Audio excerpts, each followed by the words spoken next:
ரமண மகரிஷியுடன் உரையாடல்கள். உரையாடல் 47. ஒரு வருகையாளர் உலகத்தில் உள்ள துயரங்களை பற்றி தனது கவலையை தெரிவித்தார். இத்தகைய துன்பம் நிறைந்த சூழ்நிலைகளில் ஆன்ம சுய விசாரணை செய்வது சுயநலமாக தோன்றுகிறது என்ற தமது கருத்தையும் தெரிவித்தார். இதன் தீர்வு சுயநலமற்ற காரியங்கள் செய்வதில் இருக்கிறது என்று அவர் கருதினார். மகரிஷி: பெருங்கடல் அலையை உணர்வதில்லை, அதேபோல் ஆன்மா தான்மையை உணருவதில்லை. உரையாடல் 48. ஒரு வருகையாளர் மகரிஷியை கேட்டார். நீங்கள் பகவான், எனவே எனக்கு எப்போது ஞானம் கிடைக்கும் என்று உங்களுக்கு தெரிந்திருக்கும். நான் எப்போது ஞானியாகப் போகிறேன் என்று நீங்கள் சொல்லுங்கள். மகரிஷி: நான் பகவானானால் ஆன்மாவைத் தவிர வேறெதுவும் கிடையாது. எனவே ஞானியும் கிடையாது, அஞ்ஞானியும் கிடையாது.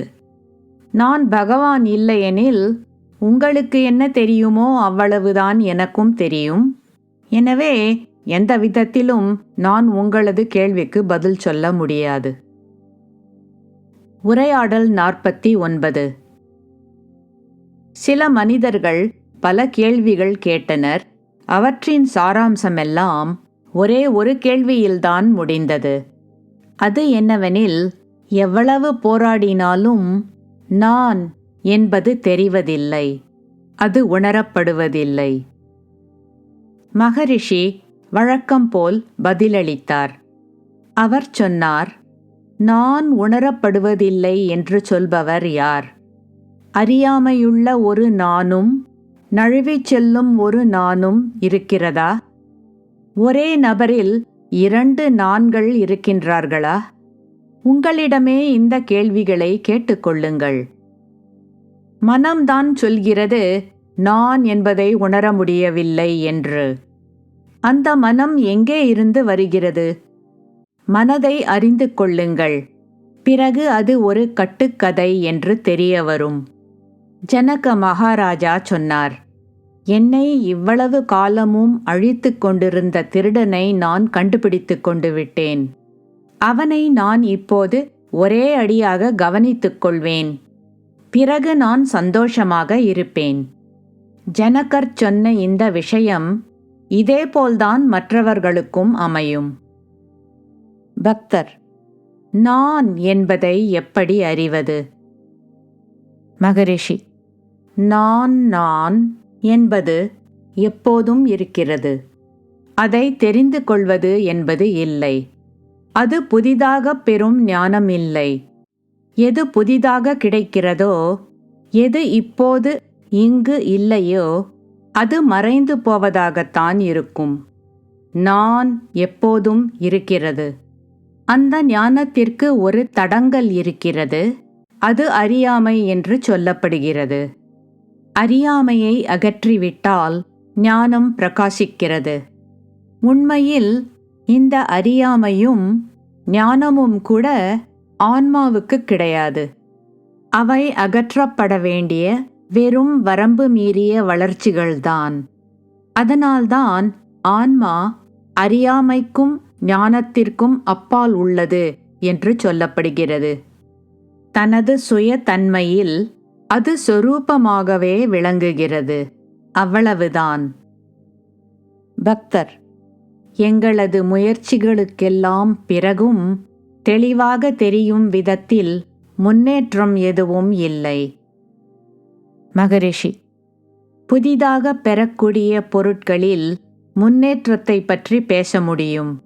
ஆனால் இங்கோ அது அறியாமையின் நீக்கமாகும். ஞானத்தை பெறுவது இல்லை. ஆன்மாவை தேடி கண்டுபிடிப்பதில் எந்தவித முன்னேற்றத்தை எதிர்பார்க்க முடியும்? பக்தர்: அறியாமையை அகற்றுவது எப்படி?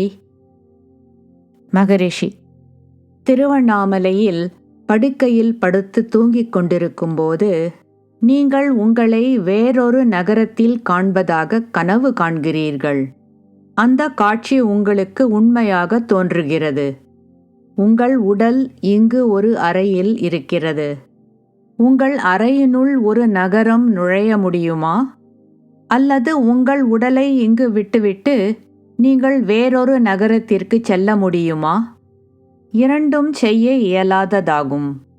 எனவே நீங்கள் இங்கு இருப்பதும் இன்னொரு நகரத்தை பார்ப்பதும் பொய்மைதான். ஆனால் மனதுக்கு அவை இரண்டும் உண்மை போல தோன்றுகிறது. கனவிலுள்ள நான் பிறகு மறைந்து விடுகிறது. பிறகு இன்னொரு நான் கனவை பற்றி பேசுகிறது. இந்த நான் கனவில் இல்லை. இரண்டு நான்களும் பொய்தான். மனதிற்கு பின்னால் அதன் அடிப்படையாக எப்போதும் விளங்கும் ஒரு ஆதாரம் இத்தனை காட்சிகளை எழச் செய்விக்கிறது. ஒவ்வொரு எண்ணம் எழும்போதும் அதனுடன் ஒரு நான் எழுகிறது. அந்த எண்ணம் மறையும்போது அந்த நானும் மறைந்து விடுகிறது. ஒவ்வொரு கணமும் பல நான்கள் பிறக்கின்றன, இறக்கின்றன. தங்கி நிற்கும் மனம்தான் உண்மையான தொந்தரவாகும். ஜனகரின்படி அதுதான் திருடன். அதை கண்டுபிடித்துக் கொள்ளுங்கள். நீங்கள் சந்தோஷமாக இருப்பீர்கள். உரையாடல் 50. மகரிஷி பிரபுத்த பாரதத்திலிருந்து படித்து காண்பித்தார். அங்கு முனிவர் கபீர் தாஸ் சொல்கிறார், ஒரு தண்ணீர் துளி பெருங்கடலினுள் அமிழ்ந்து மூழ்கி ஒன்று சேருகிறது என்பதை எல்லோரும் அறிவர்.